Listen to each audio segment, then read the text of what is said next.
Hello friends, Delhi IAS अकादमी के YouTube channel में मैं राकेश अजय आप सबों का स्वागत करता हूं। आज हमारे साथ अंजलि तिवारी जी हैं। आज हम जानेंगे कि सीजीपीएससी 2018 के टॉपर अंजलि जी से कि सिविल सर्विस में उनका सफ़र कैसा रहा। Hello Anjali ji. Hello sir. Delhi IAS academy की तरफ से आपको सफलता के लिए बहुत बहुत बधाई। Thank you sir. आज हम आपसे जानेंगे कि आपका सफ़र कैसे रहा पूरे सिविल सर्विस के प्रिपरेशन के दौरान। सबसे पहले आप अपने बैकग्राउंड के बारे में बताइए कि आपका फैमिली बैकग्राउंड कैसा रहा और कैसे आपने इस फील्ड को चुना। मेरे चाचा पीएससी की तैयारी कर रहे थे, तब से मेरा झुकाव इस तरफ था। वो मुझे बताया करते थे कि सिविल सर्विस में जाके क्या होगा, पावर, अथॉरिटी और लोगों के लिए कुछ करने का मौका मिलेगा। तो तब से ही मैं जब 10th क्लास में थी तब से मुझे सिविल सर्विस में जाना था। तो आप 10th क्लास से ही प्रिपरेशन चालू कर दिए थे कि बाद में प्रिपरेशन चालू? सर मैंने ग्रेजुएशन के बाद ही प्रिपरेशन चालू की। ग्रेजुएशन आपका कौन सी फील्ड से है? सर मेरा कंप्यूटर साइंस। कंप्यूटर साइंस से है जी। तो ग्रेजुएशन के बाद में आपने चालू किया। जी सर। तो आपने एक कोचिंग संस्थान का हेल्प लिए, दिल्ली आईएएस अकादमी में आपका? जी सर। वो हुआ, कोचिंग हुई, क्लासेस हुई। तो दिल्ली आईएएस अकादमी से जो आपने एक्सपीरियंस लिया उसके बारे में हमें बताइए, कुछ शेयर कीजिए आपका एक्सपीरियंस। सर मैंने मेंस के लिए यहाँ शॉर्ट टर्म बैच ज्वाइन किया था जी। तो उस टाइम पे आंसर्स कैसे लिखने हैं उसमें मुझे थोड़ी दिक्कत हो रही थी। साथ में मीडियम का इशू था क्योंकि मैं इंग्लिश मीडियम से हूँ। जी जी। तो फिर सौरभ सर ने उसको अच्छे से बताया कि कैसे आंसर्स कैसे लिखने हैं, क्वेश्चन को कैसे डील करना है। और मीडियम के लिए भी जो वर्ड्स यूज़ करते थे वो एग्जाम्स में बहुत काम आते थे, क्योंकि एक इंग्लिश मीडियम के लिए ज़्यादा नोट्स अवेलेबल नहीं है, ना ही क्लासेस यहाँ ज़्यादा इंग्लिश में होती हैं। तो वो बहुत हेल्पफुल रहा मेरे लिए। जी जी। हमारे दिल्ली आईएएस अकादमी बाइलिंगुअल क्लासेस चलती है, इंग्लिश और हिंदी दोनों। उसका बेनिफिट आपको जरूर मिला होगा। जी सर। आप सबसे पहले बताइए कि प्रीलिम्स का आपका रणनीति कैसा रहा? सर प्रीलिम्स के लिए पहले तो मैं बोलूँगी कि सबसे पहले लास्ट ईयर क्वेश्चंस देखना ज़रूरी है कि कैसे क्वेश्चंस आ रहे हैं। फिर उस हिसाब से आप पढ़ाई करो और बेस मजबूत करना ज़रूरी है। हम लोग के साथ दिक्कत क्या होती है ना कि जो क्वेश्चंस कॉमन होते हैं, इजी होते हैं और मीडियम लेवल के होते हैं, हम उन पर ध्यान न देके जो अलग से क्वेश्चंस आते हैं पहले हम उन पर भटकने लग जाते हैं। तो मेरा मानना था कि ईजी और मीडियम टाइप के क्वेश्चन गलत नहीं होने चाहिए, जो टफ होंगे वो तो सबसे नहीं बनने वाले हैं। तो सिलेक्शन इजी और मीडियम क्वेश्चंस दिलाते हैं, ना कि टफ क्वेश्चंस। तो इसके लिए मैं क्वेश्चंस ज़्यादा सॉल्व करती थी और सबके लिए मैंने एक बुक, पहले मैंने सारी बुक्स पढ़ी थी क्योंकि बेसिक्स मजबूत होना ज़रूरी है इसके लिए। प्रीलिम्स के बाद में आपका मेंस का तैयारी चालू की है कि दोनों का एक साथ आप तैयारी चालू कर दिए थे? सर मैंने प्रीलिम्स के लिए पहले पढ़ा, लेकिन मेरा प्रीलिम्स को पढ़ने का जो अप्रोच था वो मेंस में बहुत काम आया, क्योंकि मैं स्टैंडर्ड बुक्स यूज़ करती थी उसके लिए, जैसे पॉलिटी के लिए लक्ष्मीकांत और हिस्ट्री के लिए स्पेक्ट्रम, एनसीईआरटी। तो ये सब मेरा फोकस प्रीलिम्स में ही था, लेकिन वो आगे चल के हेल्प करता है मेंस में, क्योंकि यही बुक्स ही यूज़ करनी है आपको। ज़्यादातर स्टूडेंट इस बात से कन्फ्यूज रहते हैं कि हम प्री की तैयारी पहले करें या दोनों के एक साथ करें करके। तो आपने कौन सी रणनीति अपनाया कि प्री और मेंस को दोनों को एक साथ आपने किया कि अलग अलग सेपरेट किए? सर प्री या मेंस ना सोच के मैंने सोचा कि पहले नॉलेज इकट्ठा करनी है, उसके बाद उसको चाहे प्री में हो चाहे मेंस में आप दोनों जगह यूज़ कर सकते हो। तो जो सिलेबस था मैंने उसको पढ़ा, जो सिलेबस में था उसको मैं पढ़ती गई, देखती गई, टॉपिक्स पढ़ती गई, फिर प्री के लिए क्वेश्चन सॉल्व कर लिए और मेंस के लिए आंसर राइटिंग प्रैक्टिस कर दी। मेंस के लिए कुछ आपने जो अभ्यास किया उसके बारे में बताइए, क्या क्या आपने उसके लिए रणनीति अपनाई मेंस के लिए, स्पेशली प्री के बाद में? सर मेरे साथ सबसे बड़ी प्रॉब्लम ये थी कि मैं पेपर कंप्लीट नहीं कर पाती थी। तो सबसे बड़ा चैलेंज मेरे लिए यही था कि उस 3 घंटे में पूरा पेपर कंप्लीट करना है। तो मैंने अपने स्पीड में काम किया, थोड़ी राइटिंग में भी काम की, क्योंकि थोड़ी राइटिंग मेरी उतनी खास नहीं है। और साथ में सर आंसर राइटिंग प्रैक्टिस की, पहले से इंट्रोडक्शन और कंक्लूजन की प्रैक्टिस कर लो कि वहाँ सोचने का टाइम नहीं लगे ज़्यादा। और डायग्राम्स वगैरह यूज़ करना, फ्लो चार्ट वगैरह से दिखाना, कीवर्ड्स को अंडरलाइन करना। बहुत सारे स्टूडेंट इस बात से भी बहुत तनाव में रहते हैं कि हमारी राइटिंग स्किल अच्छी नहीं है। जैसे आप बता रहे हैं कि राइटिंग स्किल भी कुछ ज़्यादा खास अच्छा नहीं रहा करके, लेकिन फिर भी आपने अच्छा अंक लाया और अच्छा टॉप में सिलेक्शन हुआ आपका भी। तो इसके लिए कुछ बताएंगे कि? सर राइटिंग मेरी उतनी अच्छी नहीं थी। राइटिंग स्किल सर, क्योंकि अभी यहाँ पे 2 मार्क्स के क्वेश्चन है, 4 मार्क्स के क्वेश्चन है, 8 मार्क्स के क्वेश्चन है, तो वर्ड लिमिटेड है, तो आप उसमें बहुत ज़्यादा आपकी राइटिंग स्किल का बहुत ज़्यादा काम नहीं आने वाला है। जो क्वेश्चन पूछ रहा है उसको आपको आंसर देना है। ऐसा नहीं कि बहुत इंट्रोडक्शन सजा के लिख दिया या कंक्लूजन सजा के रख दिया, तो उसमें आपके पास वर्ड्स ही, लाइन्स ही नहीं बचेंगी कि जो क्वेश्चन में पूछा गया आप उसको आंसर कर सको। बस जो आपको नॉलेज है उसको प्रॉपर्ली अरेंज करके लिखना है। और जो अगर चिड़िया की आँख पूछ रही है तो चिड़िया की आँख ही लिखना है, उसका पंख या उसके पूरी चिड़िया के बारे में लिख के नहीं आना है। जो पूछा जाए हाँ, वही तो क्वेश्चन लिखना है। समझना सबसे इम्पोर्टेंट है मेरे हिसाब से। मैंने आपका बायो डाटा देखा, उसमें आपका इन्फोसिस में सिलेक्शन है, तो आपने ऐसा अपॉर्चुनिटी आपने छोड़कर सिविल सर्विस में आया, इसका रीज़न क्या है? सर क्योंकि मुझे पता था कि मैं उधर जाके खुश नहीं रहने वाली। सर मुझे जो काम करना था, मुझे लोगों के बीच काम करना था, अपने लोगों के बीच में रह के अपने एरिया में काम करना था। और वहाँ पे मुझे लगता है कि मैं एक बड़े से हॉल में एक टेबल में बैठ के वहाँ खो जाती। 2-3 साल तो अच्छा लगता, लेकिन उसके बाद मेरी लाइफ मिजरेबल हो जाती, क्योंकि मैं वैसे नहीं रह सकती। जैसे कि मैंने आपसे बताया कि 10th क्लास से मैं सिविल सर्विस में जाना चाहती थी, लेकिन प्लेसमेंट के बाद थोड़ा भटकाव आया था। मुझे लगा कि अब इनकम मिलेगी, पता नहीं इधर सिलेक्शन होता है कि नहीं होता है, एक डर था अंदर। लेकिन फिर फैमिली वालों से बात हुई, उन्होंने समझाया, और एक IAS थे, उनसे मैं मिली, क्योंकि मैं जाने वाली थी और मैं पासपोर्ट के लिए अप्लाई किया था मैंने। मेरे वोटर ID कार्ड में कुछ प्रॉब्लम थी, तो मैं एक IAS से मिली। उन्होंने कहा कि तुम लोग IAS नहीं बनोगे, तुम लोग सिविल सर्विस में नहीं जाओगे तो कौन जाएगा। तो मैं रास्ते में घर पहुंचने से पहले ही मैंने सोच लिया कि मुझे नहीं जाना। फाइनल डिसीजन ले लिया कि मुझे सिविल सर्विस ही करना है जी। उसके बाद हमने प्रीलिम्स मेन सबकी तैयारी की। उसके बाद इंटरव्यू के बारे में बताइए। जी सर। कि इंटरव्यू में आपका अनुभव कैसा रहा, कौन सा पैनल आपको मिला था? जी सर। उसके बारे में आप शेयर करिए। सर मेरा 1 जनवरी को इंटरव्यू था जी। और मेरा उस दिन का लास्ट इंटरव्यू था, मतलब शाम को लास्ट में। अच्छा। तो मुझे प्रिंसिपल सर का बोर्ड मिला था और 40 मिनट्स इंटरव्यू चला।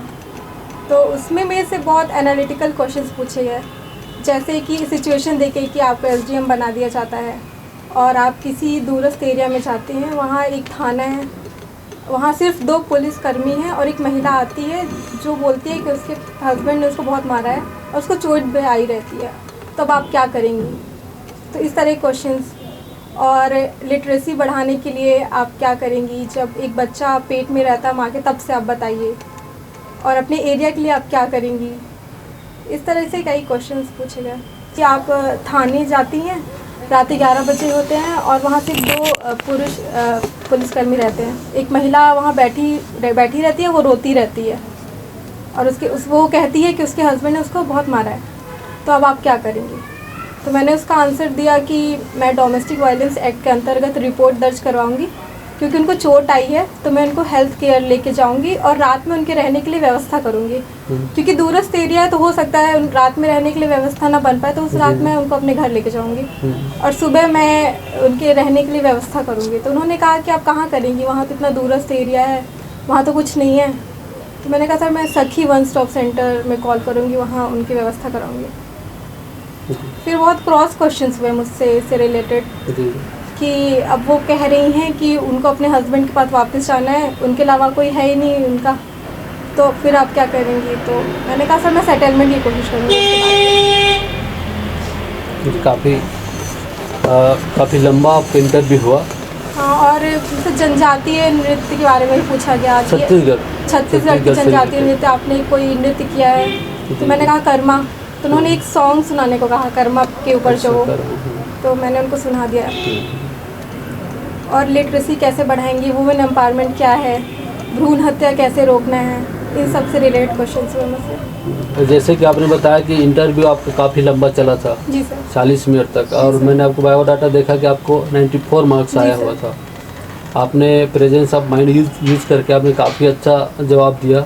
इससे और भी हमारे दर्शक हैं जो हमारा तैयारी करने वाले, उनको सीख लेना चाहिए कि कैसे हम वहाँ पर उनके लिए कैसे प्रिपेयर रहें, प्रेजेंस ऑफ माइंड से हमें कैसे वहाँ पर आंसर देना है।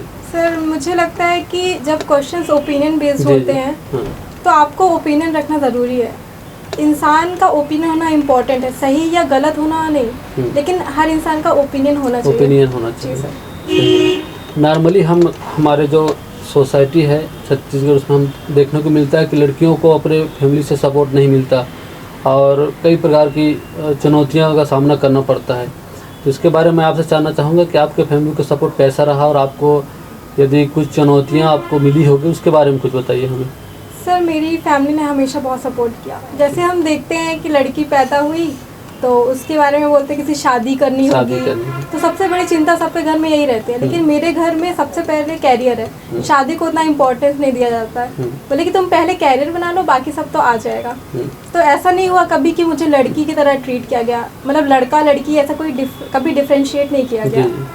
तो फैमिली ने हमेशा सपोर्ट किया इस चीज़ के लिए और मुझे मोटिवेट किया कहीं ना कहीं अपने पैरों में खड़े होने के लिए, कि ऐसा नहीं है कि तुम काम नहीं करोगी तो भी चल जाएगा। ऐसा नहीं था, काम तो तुमको करना है और ऐसा काम करना है जिससे लोगों का भला हो सके और फैमिली का नाम हो। जी बिल्कुल सही।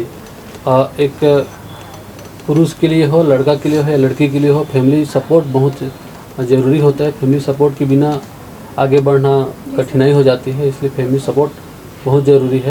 सिविल सेवा के तैयारी करने वाले स्टूडेंट में एक तो हवा बना हुआ है कि हम 18 घंटा पढ़ते हैं, 14 घंटा पढ़ते हैं, ऐसे करके। तो उसके बारे में आपको जानना चाहूँगा कि एक्चुअल में आप कितना पढ़ते थे और कितना पढ़ना चाहिए।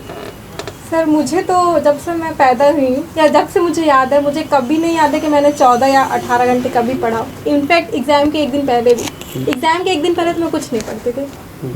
तो सर ऐसा नहीं है कि आपको 12 घंटा 14 घंटा, आप जितना टाइम पढ़ रहे हो ना उतना डेडिकेट होकर पढ़ो। डेडिकेट वही चीज़ें अगर आप 4 घंटे में कर सकते हो जो 18 घंटे में होने वाली है तो वो बेटर ऑप्शन है। और हार्ड वर्क के साथ स्मार्ट वर्क करो। कि smart work important, hard work important नहीं है। सर दोनों का एक प्रॉपर प्रोपोर्शन इम्पोर्टेंट है, hard work plus smart work. Balance होना जरूरी है। हार्ड वर्क तो ज़रूरी ही है, उसके साथ साथ स्मार्ट वर्क भी ज़रूरी है। हार्ड वर्क के साथ स्मार्ट वर्क करेंगे जी सर, तो जल्दी सफलता मिले। जैसे कि कई स्टूडेंट को मैंने देखा कि अपने प्रिपरेशन के दौरान बंद कमरे में खुद को बंद कर लेते हैं और पूरा बुक के अलावा कुछ नहीं रहता उनके पास, और लोग को ऐसा लगता है कि अब मैं यही दुनिया है, जब तक सिलेक्शन नहीं तब तक यहाँ से बाहर नहीं आऊँगी। तो आपने कैसे किया? अब पढ़ाई के दौरान आपने कुछ आपकी हॉबीज़ रही होगी, उससे एंजॉय करते रहेंगे या फिर पूरा बंद कमरे में बंद होकर पढ़ाई करते थे? सर पहली बात तो इतना स्ट्रेस नहीं लेना चाहिए, क्योंकि लाइफ चलती रहेगी, आपकी लाइफ में और भी चीज़ें हैं। मेन फोकस यही है, लेकिन आप अगर किसी चीज़ पे बहुत ज़्यादा प्रेशर दोगे, अपना आपको स्ट्रेस करोगे तो वो चीज़ गड़बड़ हो जाएगी। गड़बड़ होती है। तो इसको लाइटली लो, जितनी देर पढ़ रहे हो अच्छे से पढ़ो। और सर मेरे साथ ये था कि अगर मैं कभी डिप्रेस्ड फील करती थी तो मैं अपने दोस्तों से बात करती थी, अपनी फैमिली से बात करती थी, और अगर कुछ नहीं समझ में आ रहा तो मैं डांस करने लगती थी तो मैं खुश हो जाती थी। जी सिलेक्शन होने के बाद में, जैसे आप CGPSC रिजल्ट आया 2018 का, आपको पता चला कि आप टॉप में सेलेक्ट हुए हैं, उसके बाद में आपका आसपास के लोगों का, पड़ोसी का या अपने फ्रेंड सर्कल का रिस्पांस कैसे रहा आपके लिए? सर सबसे पहले तो सर मेरी फैमिली बहुत खुश हुई, बहुत ज़्यादा खुश हुई। तो मेरे लिए सबसे बड़ी उपलब्धि उस टाइम ये थी कि सर मैंने अपने घर वालों को प्राउड फील कराया। सर दोस्तों के बीच ऐसा था कि जो मेरे साथ पढ़े हैं वो मुझसे पूछते हैं कि कैसे पढ़ा जाए, मुझे आंसर देने लगता है अरे हम तो साथ पढ़ाई किए हैं। लेकिन ये सब चीज़ें हुई, रिस्पेक्ट मिलने लगी, मैम बोलने लगे लोग, और कहीं भी जाते हैं तो लोग अब रिकॉग्नाइज कर लेते हैं, पहचानने लगे हैं। तो सर अच्छा लगता है। जी बिल्कुल, पहचान एक सिविल सर्विस सिलेक्शन के बाद में सबसे बड़ी चीज़ एक पहचान जो हमें मिल जाती है। 2018 में आपका सिलेक्शन हुआ जी सर, और अभी आप आगे के लिए आपका कुछ प्लान होगा कि आप क्या करना चाहेंगे आगे फ्यूचर में? कि सिर्फ नौकरी करना चाहेंगे या फिर आगे कुछ और आगे बढ़ने के सर लिए? आगे मैं बेटर पोस्ट के लिए अभी ट्राई करना चाहती हूँ और साथ में मैं UPSC की तैयारी करना चाहती हूँ। UPSC की तैयारी करना, बिल्कुल। एक चीज़ और मैं आपसे पूछ लूँ कि आप अपने पूरी जर्नी और सफलता का जो श्रेय है आप किसे देना चाहेंगे? सर सबसे पहले तो मैं अपने चाचा को और अपनी पूरी फैमिली को, अपने सारे टीचर्स को, जहाँ भी मैंने टेस्ट सीरीज दिया है, जहाँ भी मैंने पढ़ा है, और सर सौरभ सर को स्पेशली। मैं चाहूँगा कि जो अभी स्टूडेंट जो तैयारी कर रहे हैं 2019 CGPSC 2019 की जो एग्ज़ाम प्री हुआ है, मेंस होने वाले उसके लिए, तो और भी जो फिर आने वाले जो अभ्यर्थी उनके लिए आप कुछ मैसेज देना चाहेंगे जो अपने प्रिपरेशन में और उनको लाभ हो सके? सर मैं ये बोलना चाहूँगी कि अगर आप लगे हो, लगातार आप पेशेंस दिखा रहे हो तो सिलेक्शन तो होगा आपका। ऐसा नहीं है जिनका सिलेक्शन होता है वो कहीं और से किसी और दुनिया के लोग नहीं होते, वो नॉर्मल लोग ही होते हैं। और सब मेरे जैसे जो जितने सेलेक्टेड है सब लोग वैसे ही हैं। मैं सबसे कहना चाहूँगी कि बहुत ज़्यादा प्रेशर नहीं लेना है। ये अगर आप तैयारी कर रहे हो, मेहनत कर रहे हो तो आपका सिलेक्शन ज़रूर होगा, आज नहीं तो कल सिलेक्शन तो होना ही है। बस खुद पे विश्वास रखना है, अच्छे लोगों के साथ रहना है, मतलब अच्छे फ्रेंड सर्कल आप चुनिए जो आपकी हेल्प करें। मेरा फ्रेंड सर्कल बहुत अच्छा था। एक वेल मैनेड वे में तैयारी करिए और एक प्रॉपर गाइडेंस बहुत इम्पॉर्टेंट है। साथ में टाइम टेबल बनाइए और एक लगातार कोशिश करते रहिए। ऐसा नहीं कि आज नहीं पढ़ रहे हैं, कल नहीं पढ़ रहे हैं, परसों पढ़ रहे हैं, थोड़ा थोड़ा पढ़िए पर पढ़िए। हमारे बीच में आने के लिए बहुत बहुत धन्यवाद अंजलि जी, और हम आपकी उज्जवल भविष्य की कामना करते हैं कि और भी आप समाज में जाकर और भी समाज की उन्नति का काम करें। बहुत बहुत धन्यवाद हमारे बीच जुड़ने के लिए। थैंक यू सर, मुझे बुलाने के लिए थैंक यू। ये थी अंजलि तिवारी जी। आज हमने उनसे बहुत कुछ सीखा, उन्होंने कैसे अपने तैयारी के दौरान किन किन रणनीतियों के द्वारा उन्होंने अपनी तैयारी किए और सफलता को प्राप्त किए हैं। हमारे साथ इसी तरह बने रहिए, हमारे साथ और भी आप आगे बने रहिए। ऐसे ही हम वीडियो आपके लिए लाते रहेंगे। हमारे YouTube चैनल को लाइक कीजिए, सब्सक्राइब कीजिए और शेयर कीजिए। धन्यवाद।